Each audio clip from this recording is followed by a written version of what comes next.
નમસ્કાર દર્શક મિત્રો, હોટ ટોપિકમાં આપ સૌનું સ્વાગત છે. આપની સાથે હું છું શિવમ.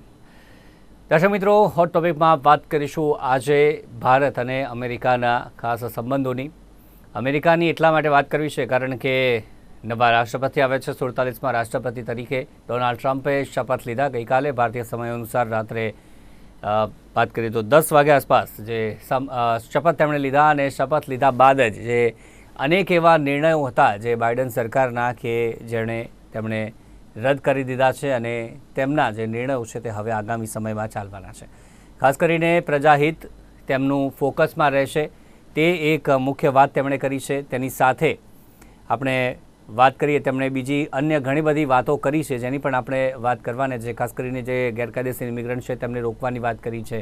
આ સિવાય જે અમેરિકન નાગરિકો છે, તેમના જે દેશના લોકો છે તેમની સમૃદ્ધિ માટે, આર્થિક સમૃદ્ધિ માટે જેમ બીજા દેશો જે ટેરિફ અને કર લગાડે છે તેમ હવે અમેરિકા પણ વધુ જે ટેરિફ અને કર લગાવશે, જેથી જે આર્થિક બાબતો છે તેમાં પણ ક્યાંક ને ક્યાંક જે આગામી સમયમાં તે સહાયરૂપ થઈ શકે તેવું તેમની વાત છે. તેની સાથે આપણે વાત કરીએ તો જે WHO છે તેમાંથી પણ સદસ્યતા તેમણે રદ કરી છે, તે પણ એક વાત સામે આવી રહી છે.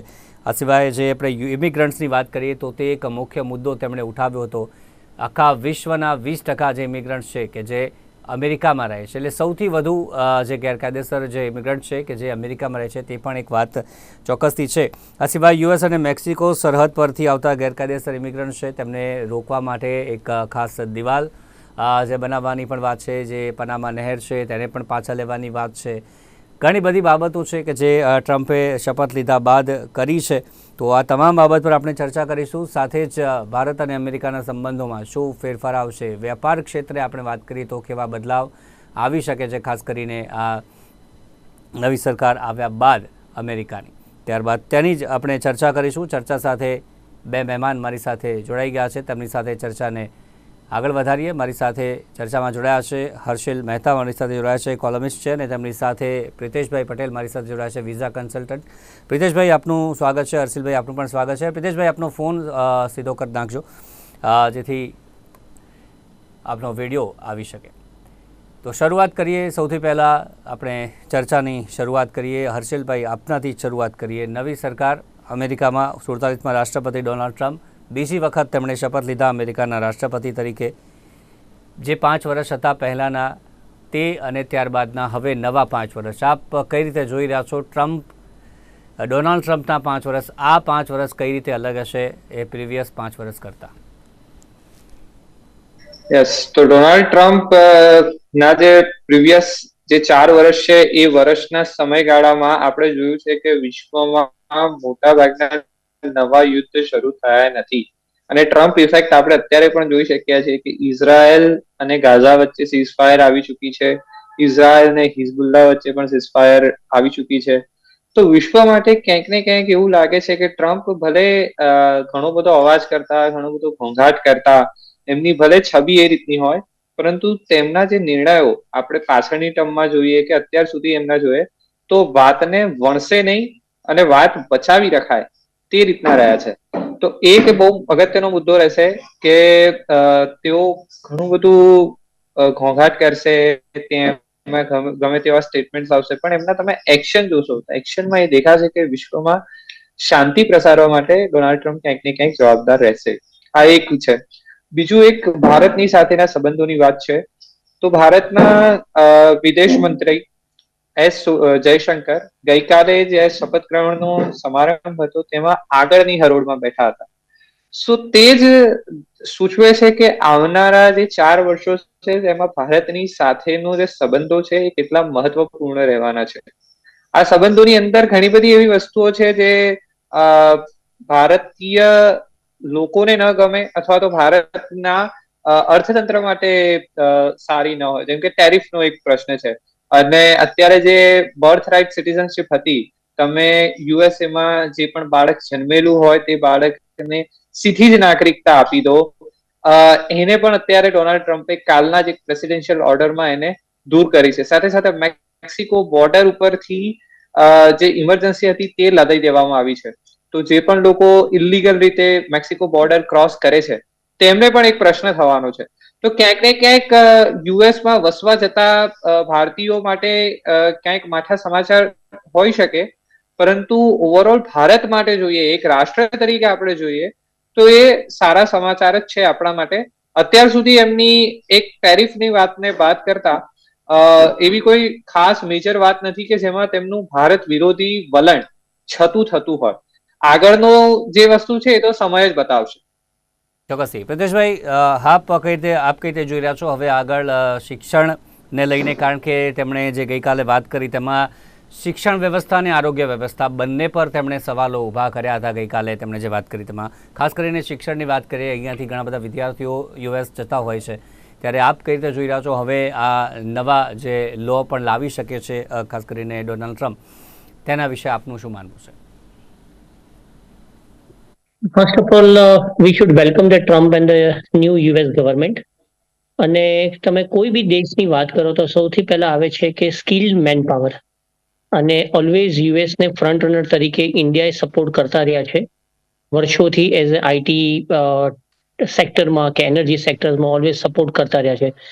તો જે ટ્રમ્પ ગવર્મેન્ટનું નિવેદન છે કે એ લોકો સૌથી પહેલા મેક્સિકો બોર્ડર્સને વધારે સ્ટ્રિક્ટ કરશે, સીલ કરશે અને ત્યાં ઇમરજન્સી લાગુ કરશે, જે કાલના સ્ટેટમેન્ટમાં હતું. That is really appreciated one of the step. અને આના કારણે જે આપણું યુવા ધન હતું, જે યંગ જનરેશન હતી, એસ્પેશિયલી ફ્રોમ ગુજરાત હોય, ફ્રોમ નોર્થ ઇન્ડિયા હોય, જે ખોટા રસ્તે ખોટા માર્ગ થી જતા હતા વિદેશમાં, એ રોકાશે. અને જે ઇન્ડિયાને બી આજે ઘણો ફાયદો થશે એનાથી, જેથી ત્યાં આગળ આપણું ત્યાં યુવા ધન ના જાય, અને જાય તો જેન્યુન રીતે જાય, એઝ એ સ્ટડી રીતે જાય યા તો એઝ એ વર્ક રીતે જાય. અને સ્કિલ્ડ મેન પાવરની કોઈ બી દેશને જરૂર છે. As a non immigrant skilled man power બરાબર છે, પણ નોટ ઇલીગલ ઇમિગ્રન્ટ્સ જે ત્યાં જઈને ખોટા રસ્તે જતા રહેતા હોય છે. આજે આપણે ગુજરાતની જ વાત કરીએ છીએ તો નોર્થ ઇન્ડિયા સાઈડથી, નોર્થ ગુજરાત સાઈડથી તમે જોતા રહ્યા છો કે અવારનવાર ન્યૂઝ આવતા રહ્યા છે કે કોઈ 60 લાખ, 80 લાખ, 1 કરોડમાં વિદેશ જતા રહ્યા. તો એ જે મેક્સિકો બોર્ડરથી જતા હોય છે, જે ઘણા બોર્ડર્સથી બી જતા હોય છે, એનું બી એક રોક હવે આવશે. તો એ રિયલી ઇનિશિયેટિવ છે કે એના કારણે આપણા જે યુવા ધન છે એ સાચા માર્ગથી અને સાચા રીતે જશે. અને તમે સ્ટડી રીતે વાત કરી તો યસ, ત્યાં આગળ ઓલમોસ્ટ 5,500 યુનિવર્સિટીઝ, કોલેજીસ છે. અને ત્યાં બી આજે સ્કિલ્ડ મેનપાવર, સ્કિલ્ડ લોકોની જરૂર છે.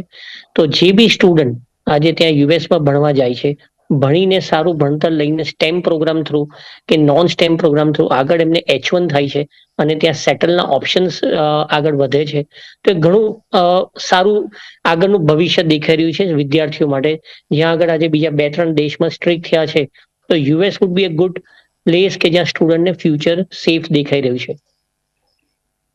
અત્યારે જે ગેરકાયદેસર ઇમિગ્રન્ટ્સની વાત કરી રહ્યા છીએ તે હવે તો ટફ થઈ જશે, પરંતુ જે અત્યારે રહે છે, વર્ષોથી ત્યાં અત્યારે રહે છે, તેમના વિરુદ્ધ કઈ રીતની કાર્યવાહી કરવામાં આવશે? તેમને કઈ રીતનો ખતરો હવે છે હાલ?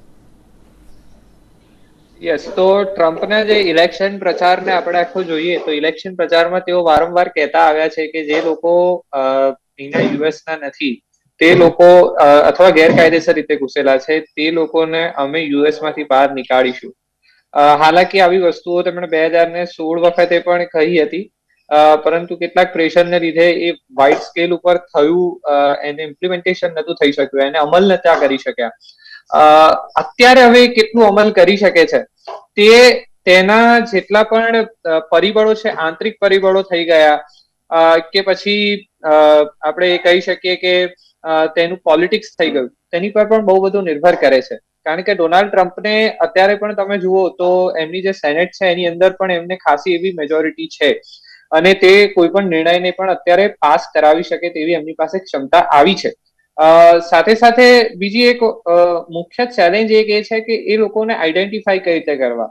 શું સંપૂર્ણ દેશમાં ગમે ત્યાં જઈને પોલીસ ચેકિંગ ને બધું કરવું, જે કદાચ શક્ય ન પણ બને, કારણ કે જે એજન્સીસ છે એ સ્ટેટના કંટ્રોલમાં છે અને ઘણા બધા સ્ટેટ્સ અત્યારે પણ ડેમોક્રેટિક લોકો કંટ્રોલ કરે છે. તો આને ઉદાહરણ તરીકે એવું પણ કહી શકીએ કે ધારો કે આખા દેશમાં ક્યાંક ને ક્યાંક કેન્દ્ર સરકાર એવો પ્રોગ્રામ લાવે કે બધાના આઈડી ચેક કરવા, પણ છેલ્લે જે આઈડી ચેક કરવા વાળી પબ્લિક હોય, જે પોલીસ હોય, જે પબ્લિક સાથે જતી હોય, તે કોઈક બીજા પાર્ટી દ્વારા શાસનમાં હોય, તો કદાચ એ ઇમ્પ્લિમેન્ટેશન ન થઈ શકે. તો એ ખરેખર જોવાનું રહેશે કે શું થઈ શકે છે, શું નહીં. જેમ કે કેલિફોર્નિયા, જ્યાં આગળ ઘણા બધા આપણા ગુજરાતથી કે ભારતથી જે નોન સ્કિલ્ડ ઇલીગલ ઇમિગ્રન્ટ્સ એ બધા ત્યાં આગળ વસેલા છે, તો તે સ્ટેટ ઓલરેડી ડેમોક્રેટ્સ દ્વારા રૂલ્ડ છે. તો એવા જે સ્ટેટ છે ત્યાં આગળ એમને કદાચ પ્રોબ્લેમ ન પણ આવી શકે, પણ જે રિપબ્લિકન દ્વારા રૂલ્ડ સ્ટેટ છે એમાં ખરેખર એમને સમસ્યા આવી શકે એવું મારું માનવું છે. જી બ્રિજેશભાઈ, આ જ મુદ્દે આપનું શું માનવું છે કે કાયદેસર ઇમિગ્રન્ટ છે ત્યાં રહેલા છે અને હવે જવાના છે, આ પગલાંથી કઈ રીતનો ફેરફાર આપ જોઈ રહ્યા છો? જે જેન્યુન રીતે રહી રહ્યા છે એ પોતે ત્યાં આગળ સ્ટુડન્ટથી H1 જે એક પ્રોસેસ હોય છે, કાં તો જે ઓલરેડી ઇમિગ્રેશન તરીકે ગયા છે કે જે કોઈ ફેમિલી સ્પોન્સરશિપ પર ગયા છે, એ લોકોને કોઈ પ્રોબ્લેમ નહીં હોય અને આવશે બી નહીં. અને તમે જોતા હો છો કે અવારનવાર 8 થી 10 વર્ષના દરમિયાનમાં એક ઓફર આવતી હોય છે, એક સ્કીમ આવતી હોય છે, જ્યાં એમની જરૂરિયાત પ્રમાણે કોઈ સ્ટેટ પ્રમાણે ત્યાં આગળ ફેડરલ ગવર્મેન્ટ એને સપોર્ટ કરતો હોય છે કે લીગલ પ્રોસેસ કે લીગલ જે ટેક્સ પેયર્સ હોય એ લોકોને કેવી રીતે સપોર્ટ કરો. તો 100% ટ્રમ્પ ગવર્મેન્ટે ફ્યુચરમાં બી આ સ્ટેપ લીધેલો કે ભાઈ ત્યાં આગળ નોન ઇમિગ્રન્ટ પર રોક લગાવીએ, પણ એ ઘણા અંશે સક્સેસફુલ નતા રહ્યા. પણ આ વર્ષે એ સક્સેસફુલ રહેશે એવું એમનું નિવેદન હતું, ઓર સ્ટ્રિકનેસ કરશે ને એમનું સૌથી પહેલું નિવેદન આવ્યું છે કે અમે મેક્સિકો બોર્ડર્સને ઇમરજન્સી લાગુ કરીએ છીએ, એ ઇમિડિયેટ ઇફેક્ટથી આજની સવારથી. તો that will be a good step કે સૌથી પહેલું એન્ટ્રી ડોર જ ત્યાંથી હતો. આના કારણે ઇન્ડિયન સાથે સાથે ઘણા બધા એવા નાના દેશ છે જે સાઉથ અમેરિકાના છે, તો એ લોકોને બી ઘણા મોટા પ્રોબ્લેમ્સ હશે. જ્યારે આપણે જોઈએ કે આપણે જે ડોન્કી સિસ્ટમથી જે લોકો જતા હતા, તો સૌથી પહેલા સાઉથ અમેરિકા થ્રુ જ અમેરિકામાં એન્ટર થવાના પ્રયત્ન કરતા હતા.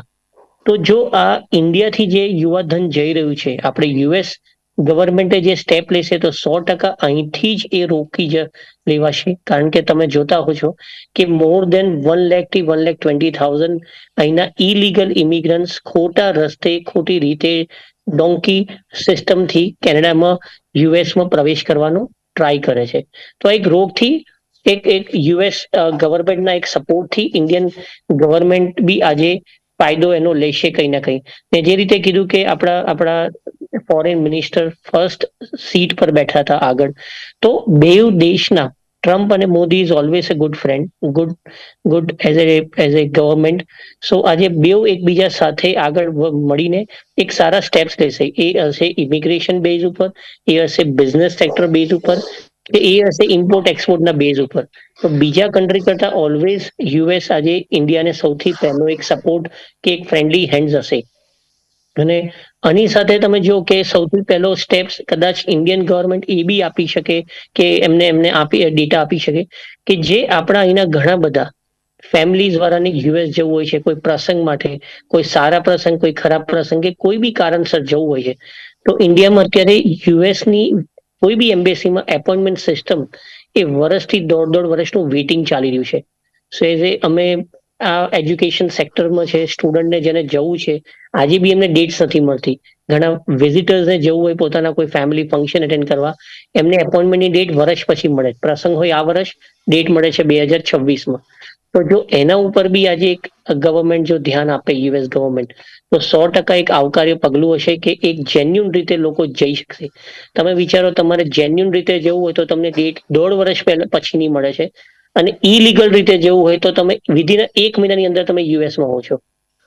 તો જો આ એક પગલું હશે કે જો રોક આવશે ઇમિગ્રેશન ઇલીગલ રીતે જનારાની, અને સાથે સાથે યુએસની એપોઇન્ટમેન્ટ સિસ્ટમ સ્મૂથ થશે, તો 100% આજે અહીંયા આગળ એક જેન્યુન રીતે જવાનો વર્ગ વધી જશે અને ત્યાં આગળ કોઈ બી કારણ પર જનારા લોકોને ફાયદો બી થશે. આગળ વાત કરીએ હર્ષિલભાઈ, જે H1B વિઝા વિવાદ અત્યારે છે, તે સમગ્ર વિવાદ શું છે અને તેના મુદ્દે હવે આગળ આપને શું લાગી રહ્યું છે, શું થશે આગળ?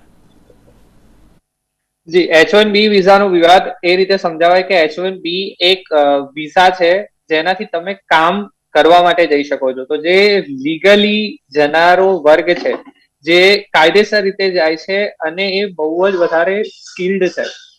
જેમ કે કોઈક એન્જિનિયરની વાત કરું કે જે ફેસબુકમાં બેસીને કોડ લખે છે, કોઈ ગૂગલ સર્ચ બનાવે છે કે ગૂગલ મેપ બનાવે છે, આ બધામાં ક્યાંક ને ક્યાંક H1B વિઝા પર જનારા છે. ભારતનો ઘણા બધા એન્જિનિયર્સ છે, ઘણા બધા વકીલ છે, ઘણા બધા MBA છે, એ લોકો ત્યાં આગળ સ્ટુડન્ટ વિઝા પર જાય છે, પછી ત્યાં આગળ H1B વિઝા પર થતા હોય છે, કંપની સ્પોન્સરશિપ આપતી હોય છે.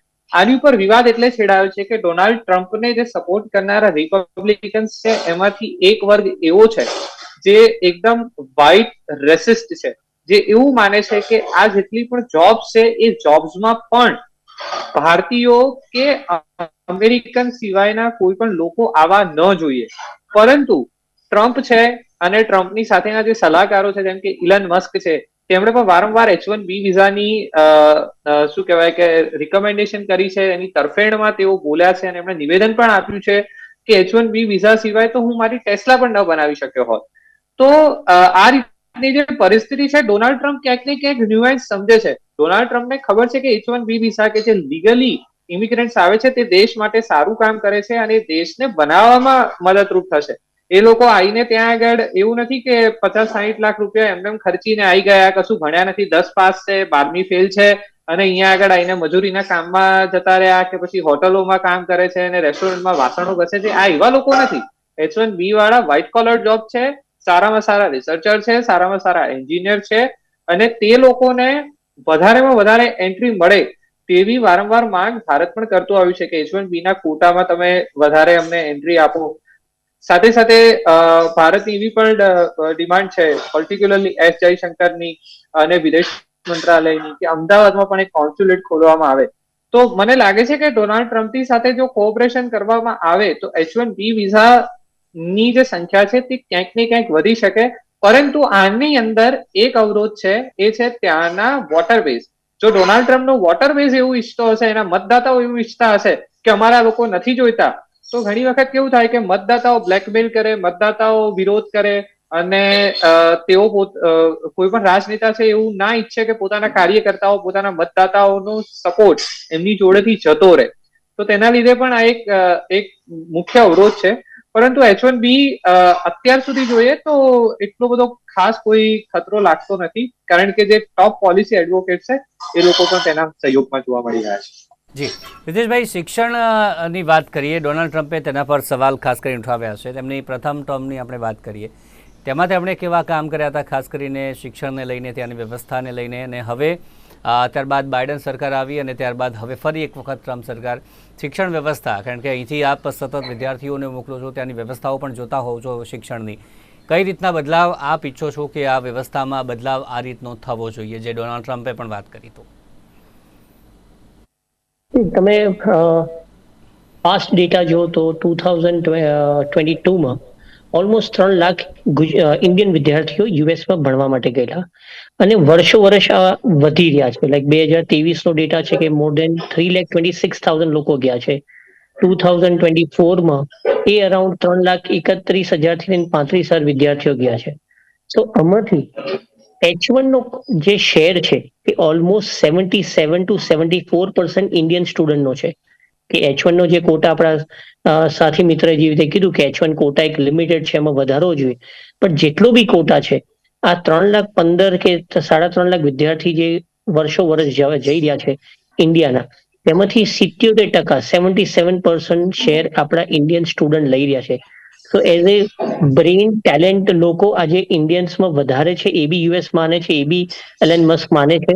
અને એ એક પગલું આવકારે છે કે એમને બી ખબર છે કે સ્ટુડન્ટ થકી યુએસનું ડેવલપમેન્ટ કોઈ બી આઈટી સેક્ટર્સ હોય, એનર્જી સેક્ટર્સમાં હોય કે કોઈ બી આજે એઆઈ બેઝ સિસ્ટમમાં હોય, એની જરૂરિયાત છે.